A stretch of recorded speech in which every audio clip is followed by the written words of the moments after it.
tried to do, no one has been willing to do. I have described the state of our society.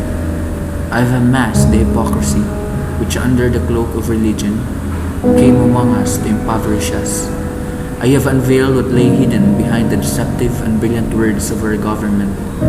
I have our compatriots of our culpable and shameful complacence with these mysteries. The facts which I have stated are all true and real.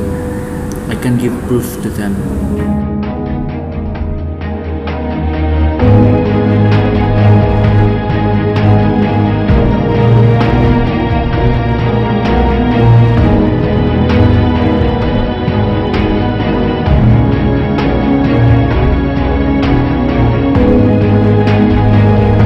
Ready!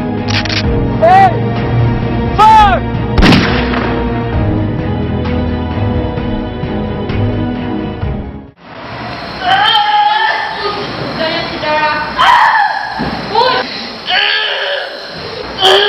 One push, one.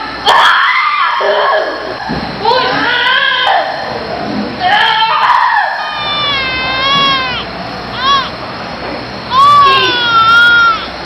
It's a boy. It's a boy, Chidara. My name is Jose Protasio Mercado Alonso y Rialonda Rizal, but you can call me Jose or Pepe. I am the seventh child of Doña Teodora and Don Francisco. My mother had a hard time in her delivery because of me having a big head. Maybe I was born to become such a hard-headed child. I don't even know what's the big deal about my big head. Even the priest who baptized me told my parents about it. Take care of this child, for someday he'll be a great man. Yes, Father. I don't know if he was a prophet who likes to prophesize about my future. And aside from the fact that I am just a normal kid, I don't even think about me being a great man. I join processions, just what my family does in tradition. I was raised to become a God-fearing and God-centered person. But at the age of 4, I felt the most sorrowful experience that a child like me could feel. My sister Concepcion died at her very young age. And that experience triggered me to start this journey in becoming a great man. Kuya Pepe! Kuya Pepe! Concha? Concha! Concha, what's wrong? Concha! Papa! It's Concha! She passed out! What? Come.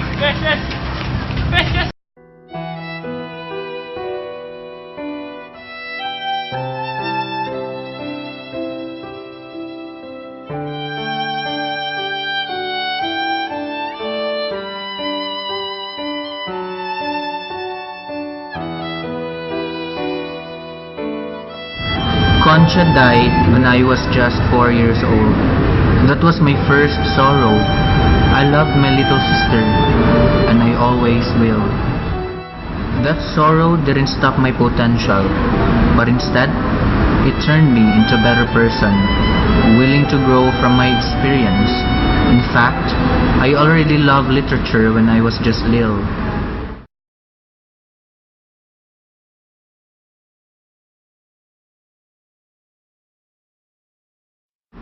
To my fellow children, whenever people of a country truly love, that language which by heaven they were taught to use, that country also surely liberty pursue, as does the bird which soars to freer space above.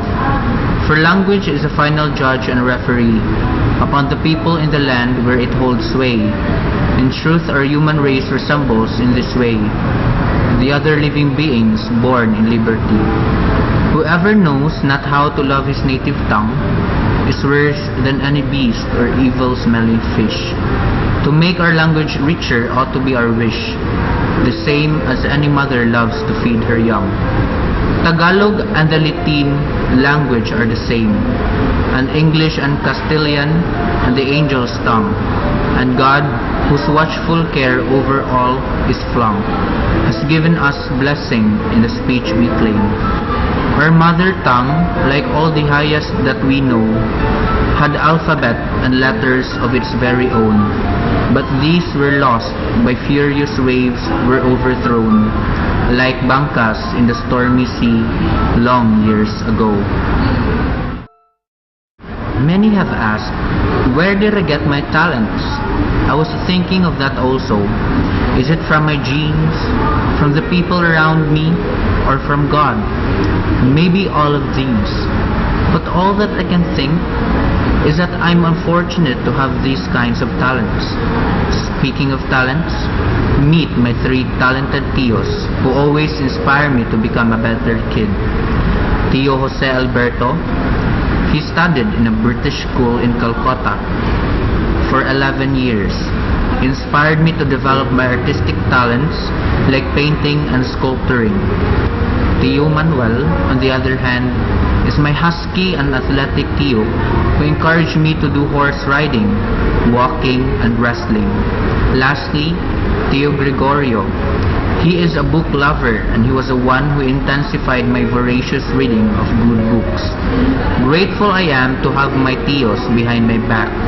My tios' teachings are very significant in my life because they've prepared me in going to school.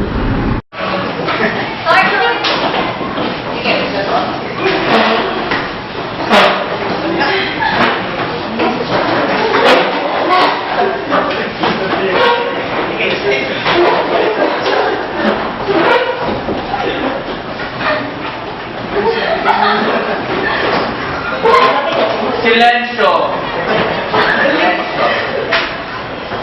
Silencio!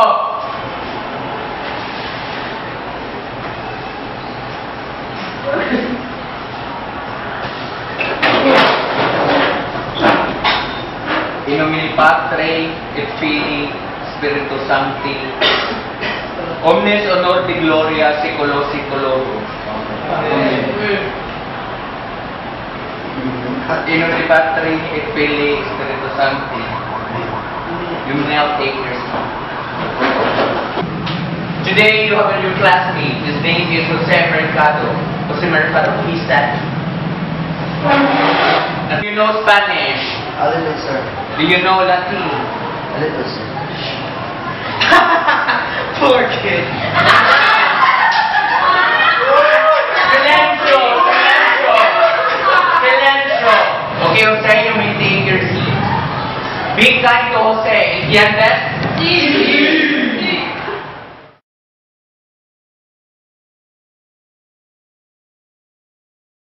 Oh, there's a baby of Palapa. Oh, Dios, this is Spanish. Oh. I challenge you to fight.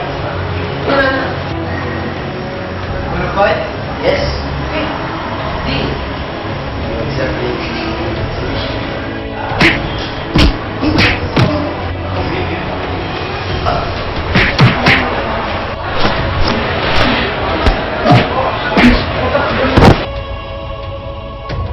Next time, would you ever mess with me?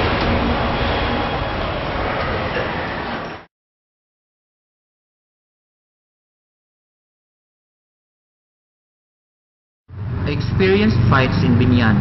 I'm not quarrelsome, but I never ran away from a fight like with Andres Arandanan, who challenged me to an arm wrestling match.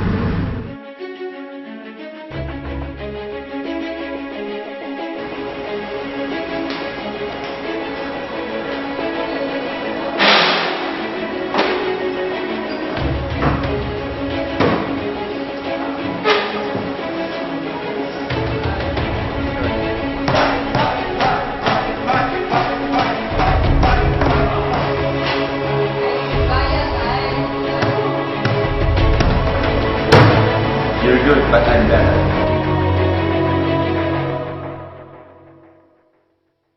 Although I have fights in Binyan, it didn't stop me from aiming good performance in school. I even spent my leisure hours watching all Wancho paints. I and Jose Guevara were given all Wancho a free painting lesson. This boosts my passion for painting. On the other hand, I also excelled in our class, surpassing all my classmates in Spanish, Latin, and other subjects. I had a great time in Binyan. That's why it sorrowed me when I was about to leave. The happy moments in Binyan suddenly replaced with the shocking news. For having been proven that Father Mariano Gomez, Father Jose Bordos, and Father Jacinto Zamora have tried to Philippinize the Philippine parishes, I hereby sentence the 3 fathers to death. This will be effective at sunrise of February 17, 1872. Say your last words, fathers.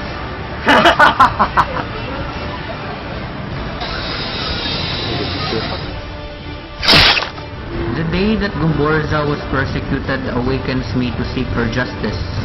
That's why it urged me to attain my educational goals. But in every journey, obstacles for us to struggle are also present.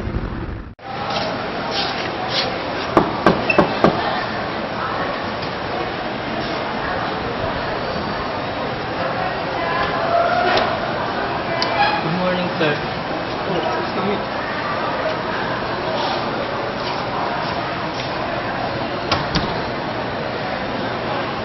Sir, came here to enroll my son, Jose. I'm sorry, but since this weekend, because we're late in registration, and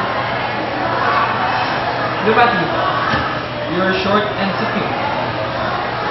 Is there something I can do, sir? I'm sorry, but that the school's policy. Thank you. I appreciate it.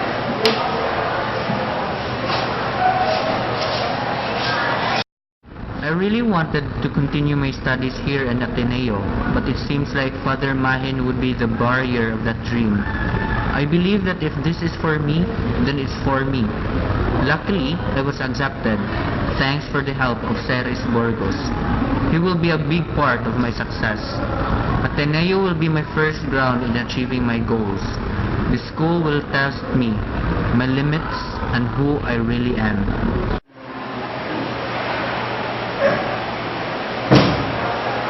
Good students. Good morning, sir. I am Father Beck. I received prestigious appreciations from my professors and advisors when I was studying in Ateneo. It was the perfect school for me to equip myself of enough knowledge. After Ateneo, I studied in Santo Tomas to get a degree in medicine.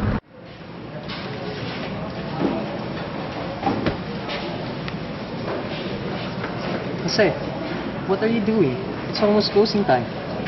I get curious of a subject and decide to read all about it. The whole book? Really? You know, the world could use some of your candid spirit, Rizal. Haha, and the world could use some of your wit. It's a shame. But seriously, Rizal, it's almost closing time. Yeah. I'm just thinking of some stuff. Okay, but don't stay too long though. The goats might come and get you. The only thing I have to fear is spirits.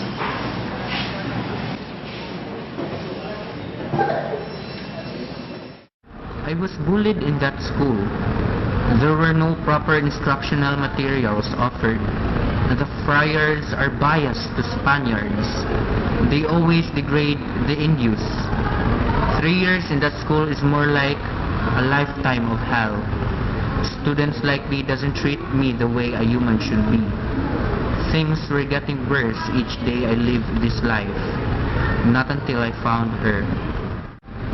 Who's this beautiful maiden that in the middle of the sun's rain shines like a star in the darkness of the night? Oh, Señorita Leonor, you've changed. You look like an empress that fits an emperor like me. So sweet of you, Mr. Rizal. Just call me Jose or Pepe. I'm used to be called like that. Leonor was the perfect girl for me. We had great time with each other. Not until... This is the right time, Pepe. You need to go to Europe to pursue your studies. But what about Leonor? Her? You're only thinking about yourself. You're being selfish. I can't leave her without any reason. Mi amor feels empty space in my heart. You've grown up. Don't think about yourself. You already know what is right and what is wrong. Just take the majority. Just mistake. I've continued my studies here in Madrid. I never forgot the reason why I'm here and left my love. While I'm in Madrid, I met a group of people who named their alliance the Propaganda Movement. There, I've met my fellow writers, Del Pilar and Hidalgo. But I didn't went off with my real plans. I continued making my book No Limitang Here for my countrymen. But there's something that's bothering me. I still couldn't get off my head the girl that I've left behind. I haven't heard anything about her since I've left until I received this letter.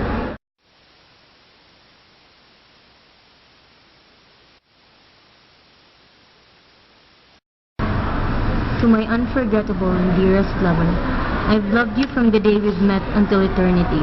Thank you for being someone who is always there for me to lean on. I can't forget the times that you've tried your very best to do anything just to make me happy. But this happiness that you've caused me is also the reason of the pain which I couldn't contain. Leaving me with no legitimate reason, you made me broken until the end of my life.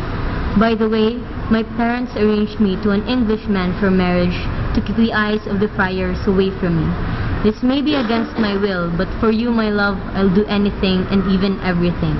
I love you, Jose, but it's not possible at this very moment. Time will come to heal these wounds and make these mistakes go right. I do really hope that you'll find a woman who would love you and accept the principles that you believe in your life.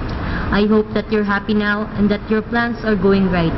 Make this as your inspiration. Make me as your inspiration. Your ever-loving lady.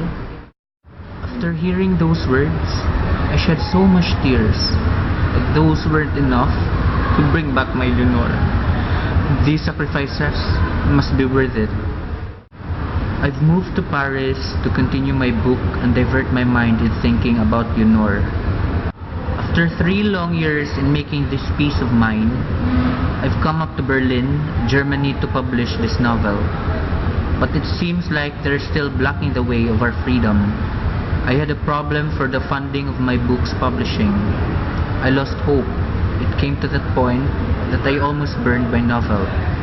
But I remembered about the sacrifices that I've done for this. Instead, I looked for someone to help me. Luckily, Maximo Viola found me. Rizal? What a coincidence! What are you doing here? My friend, thank God. I'm really not fine. I've got a problem. What seems to be the problem, my friend? And what's the thing you're holding? My book. I've made this for 3 years for my countrymen. Then it's done. So, what seems to be the problem with that book? Nothing's wrong about finishing the book. It's just that this dream is over. What do you mean it's over? Then it's done. So, what can I help you with? I almost burned this book last night because of the fact that I can't publish this and I don't have any funds. Money? Money? Is that your problem? I can lend you some. No, it's not your responsibility. And aside from that, I can't pay you. No, just consider it as a token of our friendship. Publishing that book is still the start of its purpose. It is needed to be brought in the Philippines secretly. The book was smuggled and secretly distributed to the people. My second unforgettable encounter of a woman whom I fell in love with happened in Europe. I went to Biarritz in Paris in 1891, and I was a guest of the Boasted family for my excellence in ophthalmology. I was welcomed by the Boasted family, and I was so overwhelmed, especially with the presence of a highly intelligent, vivacious in temperament, and morally upright Nelly Boasted. Buenos dias, señorita. Buenos dias, señor. I found out that my friend Antonio Luna feels toward her.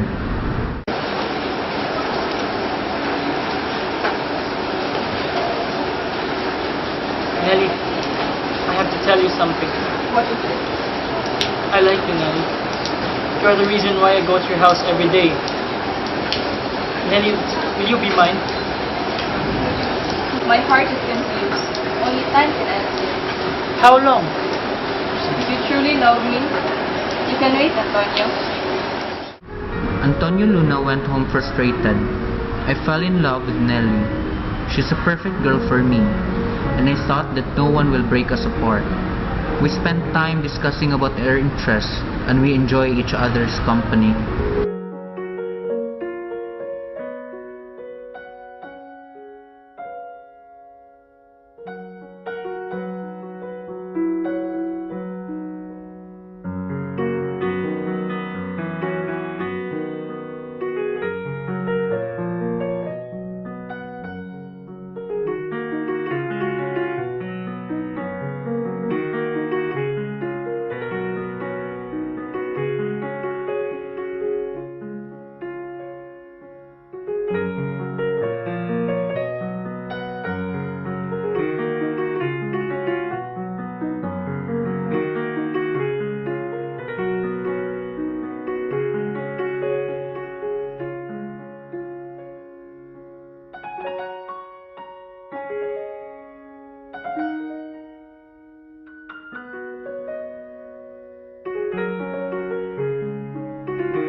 My life is like a universe with a star.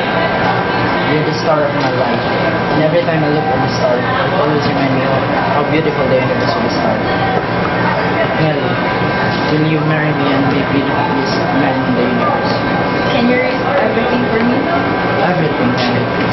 You really love me. You want me to be your wife.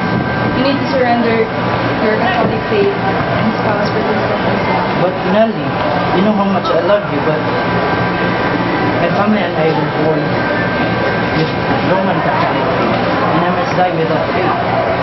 I'm so sorry.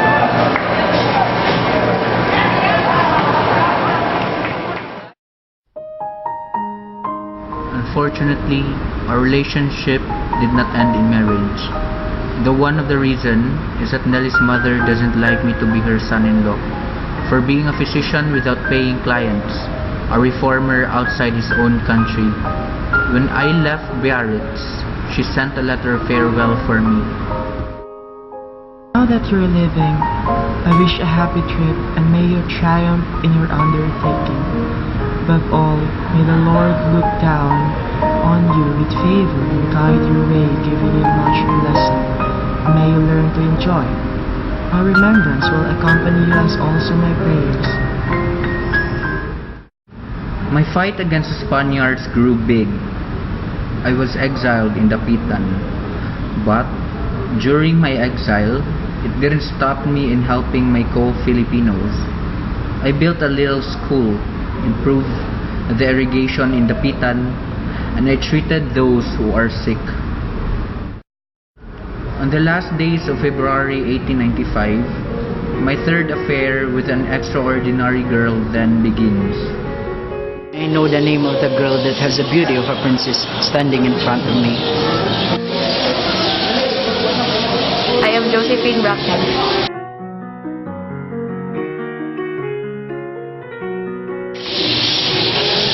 What's wrong? I'm looking for an ophthalmologist who can cure my father's eyes. Looking for who? I'm looking for Dr. Rizal. I heard that he's expert in ophthalmology. He's the only one who can cure my father. What a coincidence. What do you mean? Do you know him? Yes, I mean, I am Dr. Rizal. Oh, thank God I found you. Where's your father? He's in the house. Come with me. Wait, I just have to get my equipment first. Okay.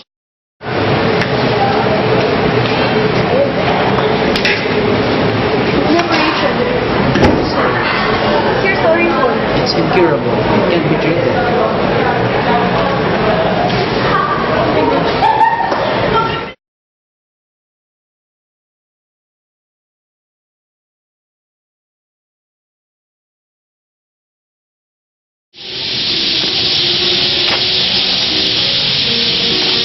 Rizal? Oh, sorry. I was captured by your irresistible beauty.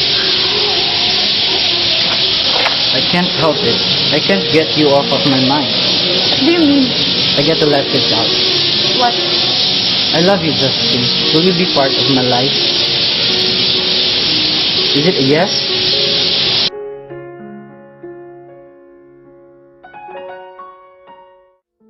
But seems like the gods didn't allow us to be together. The church declined our marriage because of my masonry practices. In spite of that fact, we still lived together and bore a child. But that fruit of our love for each other lasted only for a few hours. The baby died. Rizal's death urged all of the Filipinos to fight against the Spaniards. The revolution was successful, and Filipinos acquired their freedom for 333 years. But the struggle of Filipinos didn't stop there. Different colonizers followed the Spaniards, hypocrites in claiming Philippines. Filipinos were in the worst of times, but the strength that they have always fires into their hearts. Filipinos were into the worst of days, but still conquers the day with burning passion. Filipinos were into rags and riches, but still embodies nationalism. Truly, we are the fair hope of our fatherland. And this is the love of a hero.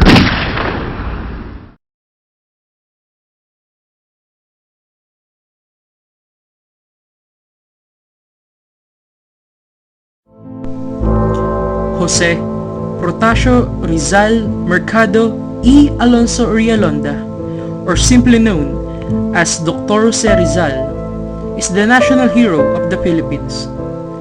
He was tried before a court-martial for rebellion, sedition, and conspiracy because he opened up the minds of his fellow Filipinos about the brutality of the Spanish rule through his literary works. Rizal was convicted on all 3 charges and was sentenced to death. He met his martyrdom on December 38, 1896 at Bagong Bayan. Whatever happened to the body of this martyr after his execution is not known to the majority of the Filipino people. An hour or so after the shooting, a dead wagon from San Juan de Dios Hospital took Rizal's body to Paco Cemetery. No visitors were admitted to the cemetery while the interment was going on, and for several weeks, guards watched over the grave.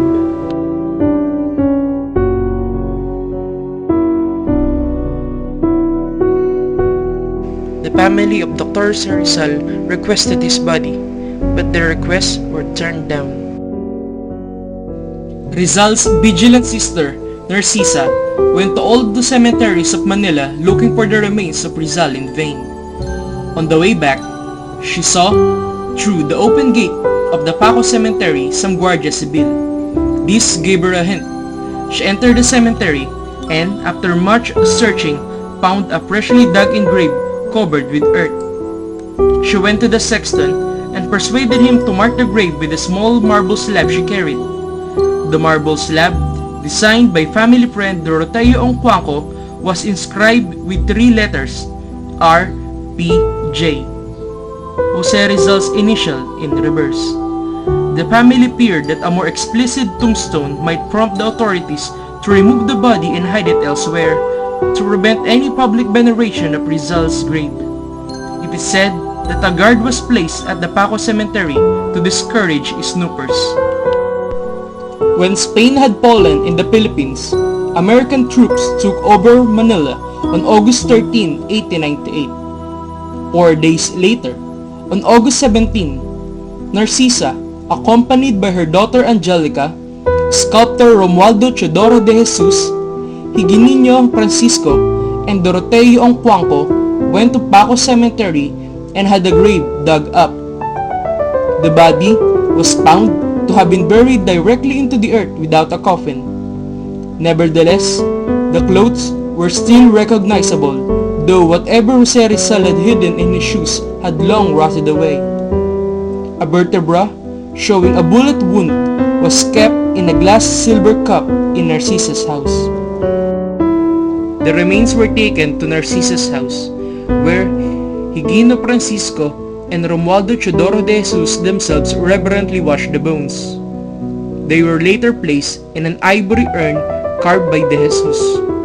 This urn was venerated in frequent public ceremonies during the 1900s, when Rizal began to be honored as the national hero of the Philippines.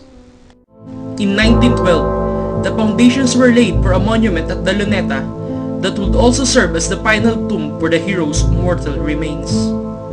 On December 12, 1912, the remains of Rizal were removed from his sister's home to the Masonic Temple in the Tondo section of Manila, led by Sinukuan Lodge No. 305. Several lodges conducted a Masonic service over the remains of Rizal.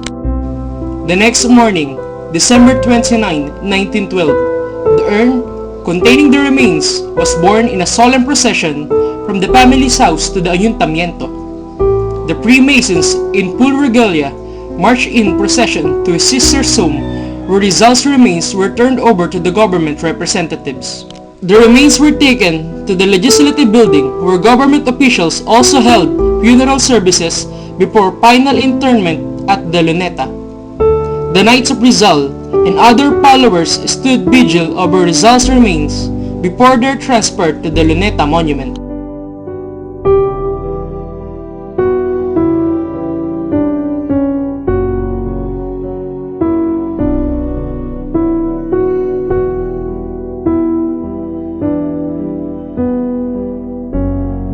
This is the photo of the act of laying the cornerstone to the monument, which took place at the same time with the depositing of the remains of the great patriot.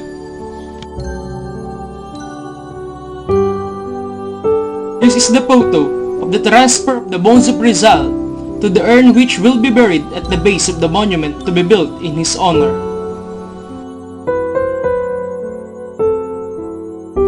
This photo captured a solemn moment when the funeral urn containing the bones of Rizal were deposited with other souvenirs at the center of the base of the proposed monument in his honor.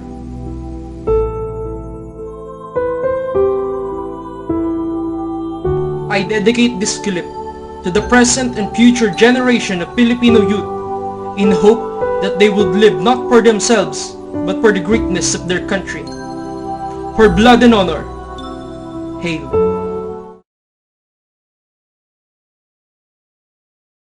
Action!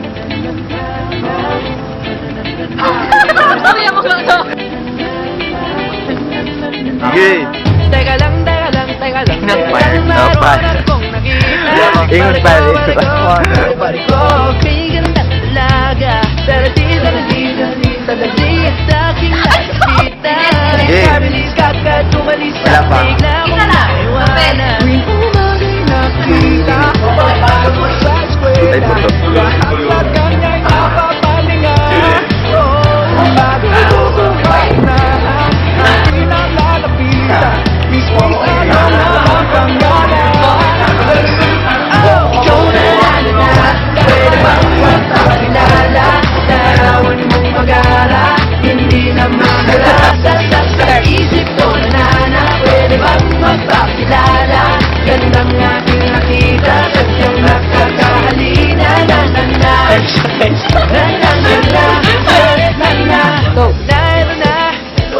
Muli ko siyang nakita. Paano na, kailangan magpabida. Biglang nagkabanggaan, siya'y aking nahawakan. Gagandang lalo siya mag-iba. Nagdap sa akin ang bigla lang umating. Gandang tagay ka siya ay sunubin. Lahat naman kung sabihin, bigla biglang nabitin. Next time hindi na palalapatin. Ikaw na, pwede bang magpakilala? Larawan mong mag-ala, hindi na makuratan. Sa isip ko na, pwede bang magpakilala? Gandang aking nakita.